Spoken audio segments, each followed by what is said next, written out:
name is Frank Holloway. I'm 68 years old, and last Thursday morning I walked into a Wells Fargo branch in downtown Asheville, North Carolina, and quietly redirected my entire Social Security check, my federal civil service pension, and the monthly disbursement from my late wife's annuity into a private account my son had never heard of. 3 hours later, my front door was kicked clean off the lower hinge. My boy Marcus and his wife Tasha came charging into the carriage house I'd been living in like a couple of bulls who just smelled red. Marcus had spit flying off his bottom lip when he yelled at me. He demanded the new debit card and the new PIN. Said his wife had just been turned away at a Range Rover dealership in Charlotte, trying to put 6 grand down on a lease. I took my time finishing the bite of toast I had in my mouth. I looked him straight in the eye and gave him an answer that turned his face the color of skim milk. Before I tell you exactly how I dismantled the comfortable little kingdom my son and his wife had built on top of my back, leave me a comment and let me know what state you're watching from. If you believe an old man still has a right to his own dignity, hit that subscribe button so this story finds the folks who need to hear it. The frame of the door splintered loud enough that my coffee cup rattled in its saucer. I didn't move. I had my hands wrapped around that warm ceramic, and I kept them there. Marcus came through the doorway first, the way he always entered any room, with his chest puffed up like he owned the air. Tasha was right behind him, clutching one of those Louis Vuitton bags that I had personally and unknowingly paid for the previous Christmas. He didn't say good morning. He slammed his palm flat on my breakfast table hard enough that toast crumbs jumped. He told me his wife had been humiliated. He said the dealership had taken her card, run it, watched it decline twice, then handed it back like it was contaminated. He said the salesman gave Tasha a look. He said my mistake had embarrassed his wife. Then he held out his hand, palm up, and demanded the replacement card and the new PIN. He said he had 30 minutes to get back to Charlotte before another buyer scooped the vehicle. I set my coffee down. I dabbed at my mustache with the corner of a paper napkin. I looked at the two of them standing in my kitchen, and I asked Tasha a single question. I asked her what she had bought me for groceries this past week. She blinked. She turned her head a quarter inch toward Marcus the way she always did when she needed him to answer for her. He didn't help her, so she stammered. She said she dropped off a bag on Sunday. I pushed back from the table and walked the 3 steps to my pantry. I opened the door wide and stepped aside so they could both see what I saw every morning. 2 cans of store-brand chicken noodle. A sleeve of saltines that was already half stale when she brought it. A jar of peanut butter scraped down to the glass. I turned around and told them what my retirement deposits totaled in a calendar year. $63,000 between my pension, my social security, and what came in from Margaret's annuity after she passed. 63,000. I asked Tasha if those 3 sad cans was what 63,000 bought a man in the grocery store these days. Marcus rolled his eyes the way teenagers do. Except he's 41. He told me I was being theatrical. He said I sat in this carriage house all day watching old westerns, and I didn't need much, and that they were doing me a tremendous favor letting me live behind the main house. He banged the table again. He said his wife was waiting in the car, and the lease was going to fall through. I walked over to the bookshelf.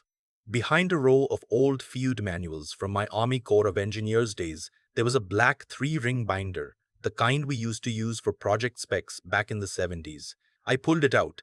It was heavier than it looked. I walked back and dropped it on the table in front of him. The thud put a fresh wrinkle in his forehead. I opened the cover. Inside were 40 months of bank statements. Every line item highlighted in 3 different colors. Yellow for Marcus, pink for Tasha, green for the joint charges they made together. I started reading them out loud. I read off a $4,200 charge at the Greenbrier Resort in West Virginia from last Memorial Day weekend. The same weekend I had bronchitis bad enough I couldn't get out of bed and had to call the neighbor to bring me cough syrup from the CVS. I read the $431 tab from Capitol Grill on the night my pulmonologist told me my left lung was scarring. I read off the $1,100 charge at Tiffany's on Tasha's anniversary. I read the membership dues at the Biltmore Forest Country Club, $12,000 a year, paid for out of my account. Marcus called me a paranoid old man. He said property maintenance was expensive. I asked him what part of property maintenance involved a charge at a place called Crystal Cabaret in Atlanta on a Tuesday night last March. He went quiet on that one. I closed the binder. I told him the bank account he'd been draining was permanently shut down as of 8:30 that morning. I told him every penny of my retirement income was now flowing into a private trust that he and his wife had no access to and never would. I told him to get out of my home before I called the Asheville Police Department and reported him for 14 months of elder financial exploitation. North Carolina has statutes for that. I had read them carefully. Now I had been a man of the world long enough to know what I expected to see. I expected my son to fold. I expected Tasha to cry her thick black eyelashes off. I was wrong on both counts.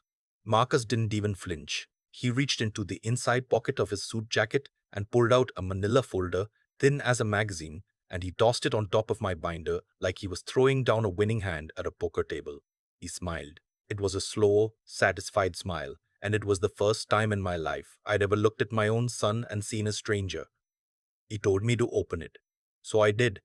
The top page was a petition for emergency conservatorship, drafted on the letterhead of a law firm in Charlotte I had never heard of. Beneath it was a sworn medical affidavit signed by a Dr. Linwood out of a clinic in Hickory, declaring that I, Franklin Russell Holloway, was suffering from rapid onset dementia with paranoid features and was no longer capable of managing my finances or making medical decisions for myself. I looked up. Tasha finally spoke. She used her sweet voice, the one she'd used when she first started dating Marcus 11 years ago, the voice that had fooled me into thinking she might actually love him. She said it was for my own good. She said it was for our own good. She said I'd been forgetting things. She said I'd left the stove on twice last month and the neighbors were worried. None of that was true. The stove had a sensor that shut it off after 30 minutes anyway. Marcus told me I had until 5 o'clock the following afternoon to sign over a general power of attorney. If I cooperated, they would let me keep living in the carriage house. If I refused, the petition would be filed at the Buncombe County Courthouse the next morning, and a judge would have me committed to a state-funded memory care unit out by Hendersonville before the weekend was over. Marcus took Tasha by the elbow and walked her out the broken door. He didn't bother to close it behind him. The cool October wind came pouring in off the Blue Ridge, blowing the lighter pages of my binder around the kitchen like dry leaves. They thought they had me cornered. They thought I'd spend the night staring at my ceiling, terrified, waiting to surrender at sunrise. What they didn't understand, and what Marcus had never bothered to learn, even though he'd grown up in my house, was that I'd spent 31 years as a forensic structural engineer for the federal government. My job was to walk into a building everybody else thought was sound and find the crack that was going to bring it down. And right then, sitting in my own broken kitchen, I could already see the load-bearing wall in my son's perfect little plan, and I knew exactly how to put my shoulder against it. I stood up. I put on the brown wool overcoat my wife had given me the Christmas before her stroke. I picked up my keys off the hook by the door, the brass hook she'd hung there herself in 2009. I walked out to my Buick and drove straight downtown.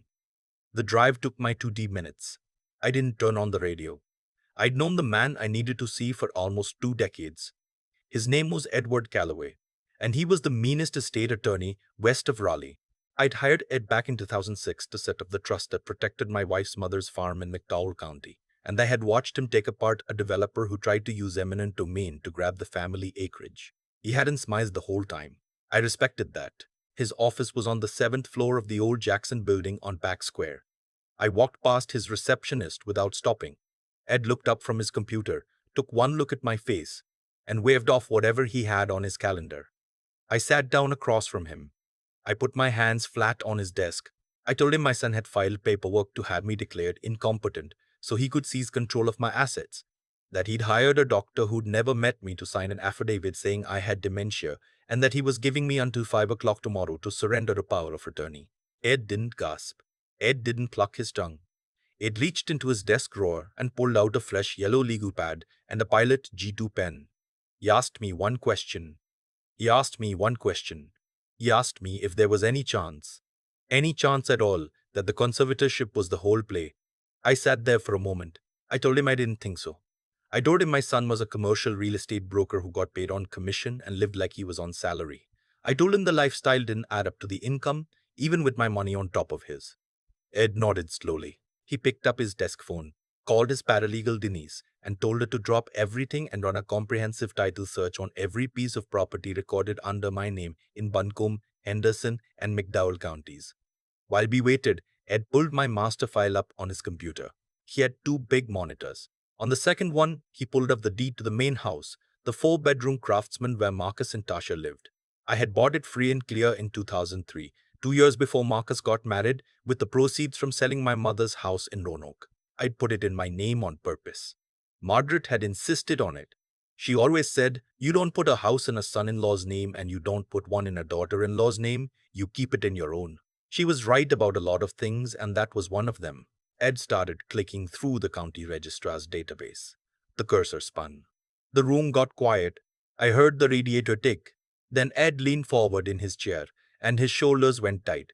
He turned the monitor so I could see it. There was a deed of trust filed against my property 11 weeks ago. The lender was a national bank I'd never done business with. The principal amount was $425,000. I stared at the number. I asked Ed to pull up the loan document. He did. The thing scrolled down to the signature page, and there it was. My name, written in a big looping cursive that had never come out of my hand in my life. I had been signing my name the same way since 1974. Frank Holloway, with a hard-angled F and a small tight loop on the H. The signature on that loan was a man trying to remember what my signature looked like. I told Ed it was forged. He didn't argue. He just nodded once.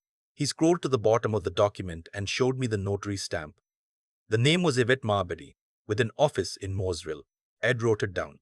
He told me that what we were looking at had just become a federal crime. Forgery on a real estate instrument crosses state lines the moment a national bank funds it.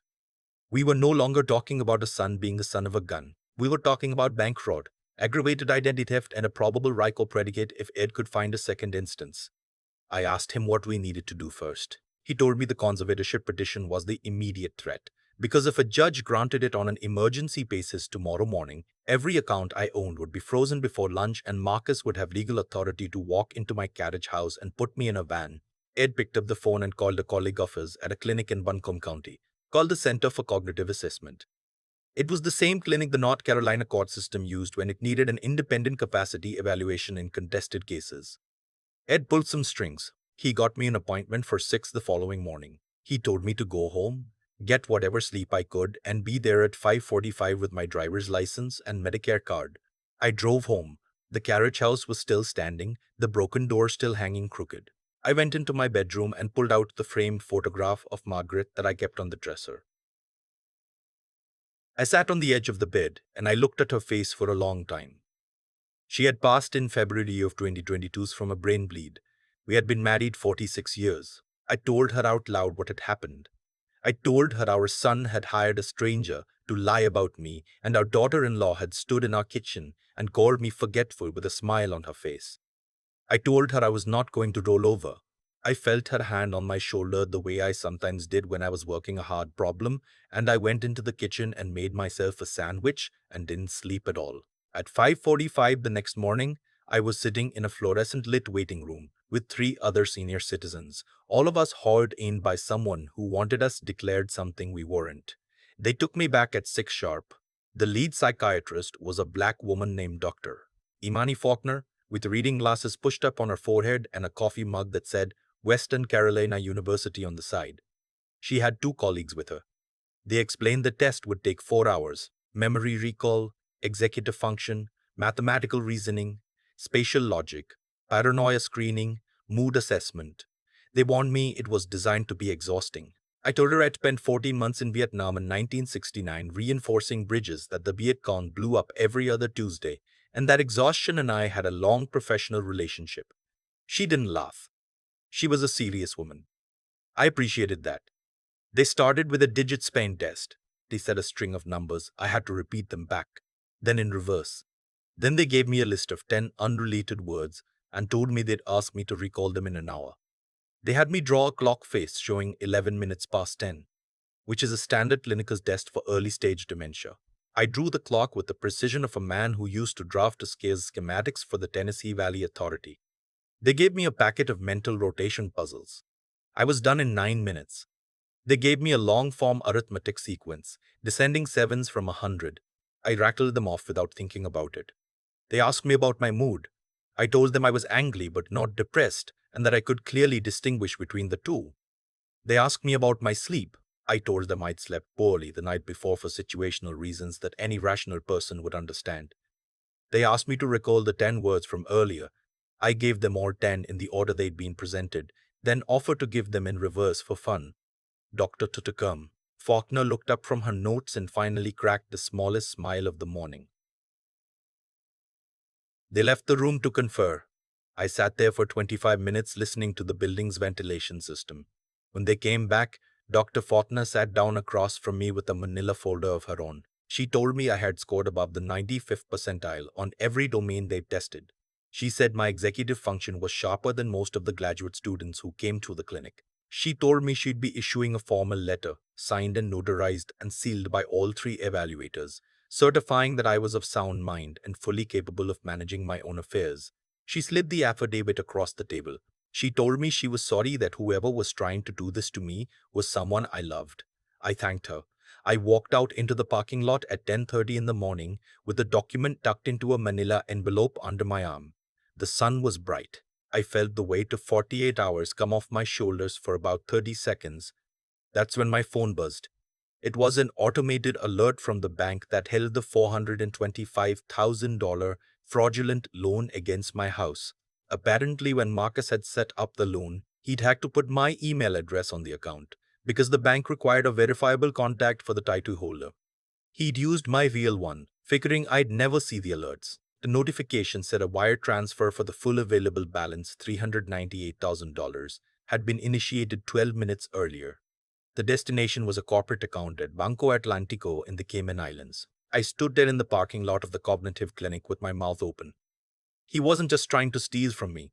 He was trying to launder the proceeds out of the country before the conservatorship even cleared. I called Ed. He picked up on the second ring. I told him what I was looking at. He cussed once, hard, the only time I've ever heard the man swear. He told me wire transfers of that size are subject to a mandatory 2-hour OFAC compliance hold for international destinations, but that hold could be waived if the client called and requested expedited release, which Marcus would do.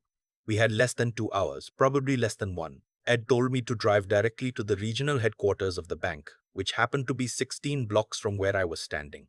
He said he'd meet me in the lobby with a federal injunction draft and a warm contact at the FBI's white-collar division in Charlotte. I jumped in the Buick and drove. I parked in a 15-minute zone in front of the bank tower. I didn't care about the ticket. Ed met me at the security desk with a stack of documents, an inch thick.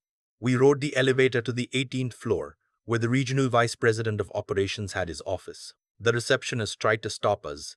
Ed told her, very politely, that if she did not direct us to Mr. Sutherland's office in the next 45 seconds, she would personally be named as a witness in a federal complaint regarding the bank's negligent verification practices. She pointed down the hall. We walked into Sutherland's office. He was on a phone call. Ed put the cognitive evaluation, the forged loan document with my real signature next to the fake one, and a copy of an emergency federal injunction onto his desk in that order. Sutherland hung up his call mid-sentence. Ed told him in plain English that his bank had funded a $425,000 loan on the strength of a forged signature and a notary stamp from a woman in Mooresville, who Ed's office was already investigating. Sutherland read the documents. He picked up his phone and called somebody 3 floors up. We had 38 minutes left on the OFAC hold. While he was on the phone, Ed dialed the FBI agent in Charlotte and looped him in on speaker. The agent confirmed federal jurisdiction and ordered Sutherland to execute a hard freeze on the entire credit facility, not just the wire. Sutherland's face went the color of typing paper. He typed in his override codes. He hit enter. The wire transfer screen on his monitor flashed red. Transaction denied. Funds frozen pending federal investigation. We had stopped the bleeding with about 19 minutes to spare. Ed and I rode the elevator back down to the lobby in silence. Out on the sidewalk, I told him I needed to go check on something at the carriage house. I had a feeling. Ed asked me what feeling. I told him my son was about to find out his wire had been rejected, and I wanted to be home when he came looking for whatever he could grab next. I drove back across the river to the property. When I pulled up the long gravel driveway, I saw what I had expected to see. The door of my carriage house was wide open. The flame around the deadbolt had been tried with a crowbar that I recognized as the one I kept in the garden shed. He had used my own tools. I walked inside. The place was tossed. My grandfather's roll-top desk was overturned. The drawers in the kitchen had been emptied onto the floor. My books were scattered everywhere. He had been looking for cash, for jewelry, for anything portable he could pawn. I walked through to the back room where I kept an old fireproof safe under a loose floorboard. The safe had been pried open. The lock had given. He had not taken cash, because there wasn't any in there. What he had taken was the title and the keys to my 1966 Chevrolet Corvette Stingray, the one Margaret and I had bought together in the summer of 1973 for $2,000 at an estate sale in Knoxville. We had spent every weekend for 2 years in our garage in Tucker, Georgia, rebuilding the engine and reupholstering the seats. It was the only thing on this earth I had left of her hands. She had sanded the dashboard. She had picked the color of the leather. I walked through the kitchen and out the back door to the detached garage. The garage door was open. The car was gone. A weaker man might have sat down on the concrete and cried. I had cried plenty for my wife already. I stood there in the empty bay, and I breathed in the smell of motor oil and old rubber. And I let myself feel the specific kind of cold that comes over a man when he realizes his own son has stolen the last piece of his dead mother. Then I pulled out my phone. 3 years ago, after Margaret passed, and I started noticing little things, like Marcus asking me too casually about the Corvette's value, or Tasha posting pictures on Instagram from places I knew Marcus couldn't afford on his own income. I had taken the Corvette to a custom shop in Beaverville and had a hardwired GPS tracker installed underneath the dashboard, behind the glove box, wired directly into the ignition harness. Not a magnetic plug-in unit. A welded-in piece of equipment that needed an hour and a torch to remove. The tracker fit to a private app on my phone. I had not told anyone about it, including Ed. I opened the app. The red dot was moving south on Interstate 26, just past Hendersonville, headed for the South Carolina line. I dialed 911. I told the dispatcher that I was reporting a grand theft auto in progress, that the suspect was my 41-year-old son, that the vehicle was a 1966 Chevrolet Corvette Stingray, and that I had real-time GPS tracking on the car. I read off the coordinates from my phone screen. The dispatcher transferred me to the North Carolina Highway Patrol. A trooper named Sergeant Vance came on the line. I read him the live data. He told me he had 3 units within 10 miles of the location, and he was vectoring them in. He told me to stay on the line. I sat down at my overturned breakfast table. I watched the red dot on the screen. The dot slowed near Saluda, then stopped completely on the shoulder of I-26, just before the South Carolina border. 2 minutes later, Sergeant Vance came back on the line and told me they had Marcus in custody. He had not pulled over right away. He had tried to run. They had executed a felony stop. He was in handcuffs in the back of a cruiser. The Corvette was being loaded onto a flatbed for impound at a secure storage facility in Henderson County. There was not a scratch on it. The trooper asked me if I wanted to come down to the patrol station to make a formal statement. I told him I'd be there within the hour, but first there was someone I needed to see at home. I hung up. I did not have to wait long. About 25 minutes later, I heard a car come tearing up my driveway. The brakes squealed. A door slammed.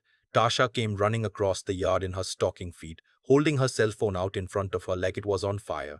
She saw me sitting on the back steps of the carriage house. She stopped halfway across the lawn. Her makeup was streaked. Her hair was undone. She had clearly just gotten the call from Marcus from the highway patrol holding cell. She came up the steps.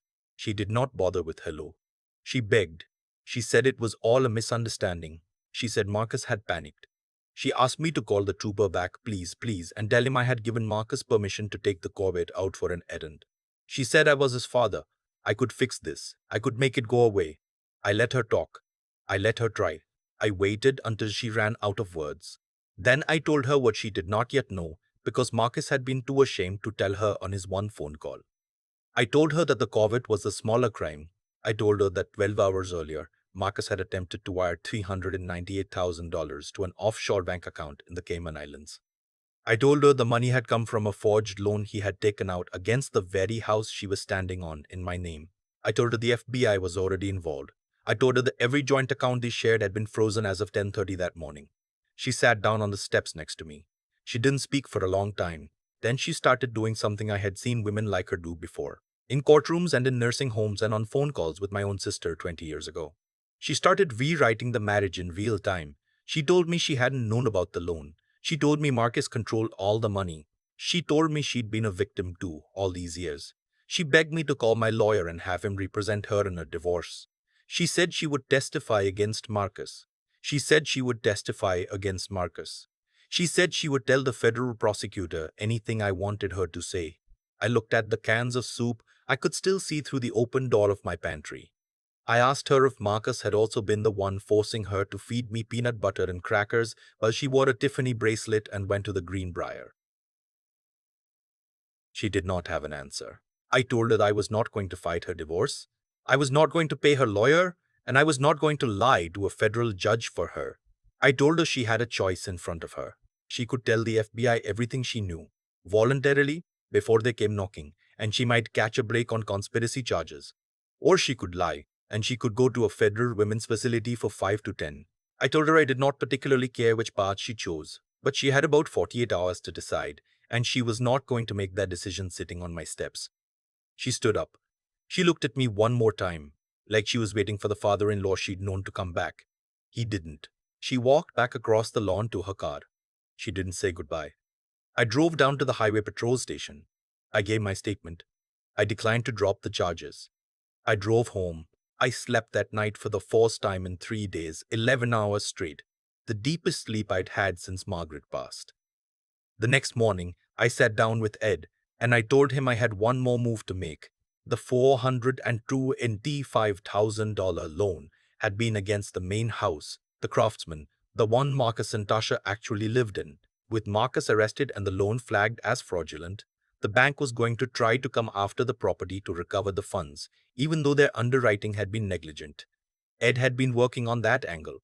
But I told him I had been thinking about something else. For the last 3 years, ever since Ashford's downtown started growing south, I'd been getting letters, quarterly at first, then monthly, from a hospitality developer out of Nashville. They wanted to build a boutique hotel and restaurant complex on my parcel. The latest offer from August had been $3.1 million. I had thrown it in a drawer because I'd wanted to leave the property to Marcus and his future children. I told Ed I wanted to call them back. Ed made the call himself. The developer's acquisitions VP flew in from Nashville the next morning on a private plane. We met in Ed's conference room at noon. By 4 o'clock, I had signed a purchase agreement at $3,150,000 with the bank's fraudulent lien legally subordinated and to be satisfied out of escrow at closing, and a 30-day vacate clause for the existing residents of the main house. The developer's lawyers would handle the unwinding of the fraudulent deed of trust. The bank, faced with the prospect of a full federal investigation into their underwriting practices, agreed to the discharge in writing within 48 hours. I drove out to the property that evening. Tasha's car was in the driveway. I knocked on the front door of the main house, the house I had paid cash for in 2003. She answered in a robe, her eyes red. I handed her a copy of the 30-day notice to vacate. I told her, plainly, that the house had been sold, that the closing was in 28 days, and that the buyer intended to demolish it to begin grading work for a hotel foundation. I told her I had not done this to punish her specifically. I told her I'd done it because I no longer wanted to own the house she lived in, and because the equity would let me live the rest of my life without having to think about either of them again. She stared at the paper. She told me she had nowhere to go. She told me her parents in Greenville had cut her off years ago. She told me she had no savings of her own because Marcus had handled everything. I believed about half of that. I told her to start packing. I told her there were furnished apartments off Tunnel Road that took week-to-week tenants, and that if she got a job at a Walgreens or a Harris Teeter, she could probably afford one of them within a month or two. I told her this was the same advice I would have given any other 36-year-old woman who just had her husband arrested and her free ride end. I gave her the name of a women's services nonprofit in town that helped people in transition. That was the only kindness I had left in me, and I gave it to her not because she deserved it, but because Margaret would have. Then I walked back to my Buick and drove home. Marcus's federal indictment came down 9 weeks later. Bank fraud, wire fraud, aggravated identity theft, and one count of unlawful flight to avoid prosecution. His public defender tried to plead him down to 36 months. The U.S. Attorney's Office, which apparently does not take kindly to elder financial exploitation by family members, asked for the high end of the guidelines. The judge gave him 84 months at a federal correctional institution in Butner, North Carolina, with 3 years of supervised release after and full restitution. He'll be 50 when he gets out. Tasha filed for divorce 2 weeks before sentencing. She did not appear at the hearing. I heard through Ed, who heard from his paralegal, who knows somebody at the courthouse, that she was working overnight stocking shelves at a Food Lion in Hickory and living with his cousin. I did not check on her after that. The carriage house, the main house, and the 4 acres of land they sat on were demolished 6 months after I closed on the sale. I drove past once during the demolition. I pulled over on the shoulder. I watched a yellow caterpillar excavator put its bucket through the bay window of the kitchen where my son had told me I was forgetful. I did not feel triumphant. I felt the same thing I felt when we tore down a condemned bridge in 1981 outside Chattanooga, which was the quiet professional satisfaction of watching a structure that should not have stood any longer come safely down. After the closing, I sold the Buick. I packed 2 suitcases. I took the Corvette out of the impound lot, drove it down to a specialty auto transport service in Greenville, and shipped it ahead of me to the address I had bought, sight unseen, on the recommendation of an old engineering buddy who had retired there a decade earlier.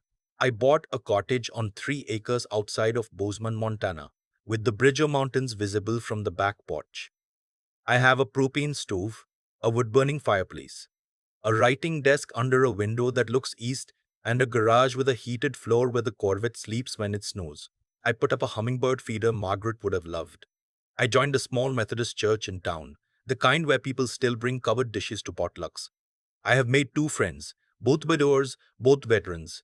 We meet for coffee on Tuesdays and Saturdays at a diner on Main Street. We do not talk about our children much. I am 68 years old. I will probably live another 15 years if my heart cooperates. The thing nobody tells you about getting older is that the worst betrayal does not come from strangers. Strangers do not have the access. The worst betrayal comes from the people who watched you carry them on your shoulders when they were small, and who decided, somewhere along the way, that you were a bank account with a pulse instead of a man with a soul. If that has happened to you, or if you can feel it starting to happen, I want you to hear me on this. You do not owe your children a dime past what dignity permits. You do not owe them silence. You do not owe them the slow decline they are counting on. You raised them. You did your job. What they do with that is on them now. If this story spoke to something you've been carrying, hit the like button. If you got your own version of it, leave it in the comments. There are more of us out here than you think, and we are not done yet. I have had a long time now, sitting on this back porch in Montana, to think about how a man's own son grows into a stranger. It does not happen overnight. It happens the way a foundation cracks. One small shift, one season of neglect, one favor that turns into an expectation. And then one day you look up and the wall is not square anymore. By then it is too late to push it back into place. You have to decide whether to keep living under it or tear it down. The hardest thing I had to admit to myself after Marcus was sentenced and Tasha disappeared into whatever life she could scrape together was that I had helped build the very thing that almost crushed me. I had paid for the house. I had handed over the debit card. I had said yes when I should have said no, and I had said nothing when I should have said plenty. Margaret used to tell me gently that I was too soft on the boy. I told her I was being a good father. I think now she was the one being a good parent, and I was the one being afraid, afraid he would resent me, afraid he would stop calling, afraid I would be the reason there was a distance between us. So I bought the distance off, year after year, and what I bought, in the end, was a son who looked at me and saw a checkbook with an expiration date. A man owes his children a roof until they can build their own. He owes them an example. He owes them the truth, even when the truth is hard. He does not owe them his retirement. He does not owe them silence about disrespect. He does not owe them his dignity. And he sure as hell does not owe them his last breath of self-respect just because they share his last name. Cause and effect does not stop at the front door of a family. If you keep feeding a man's worst instincts, he will keep showing them to you, and one day he will turn them on you. That is not bitterness talking.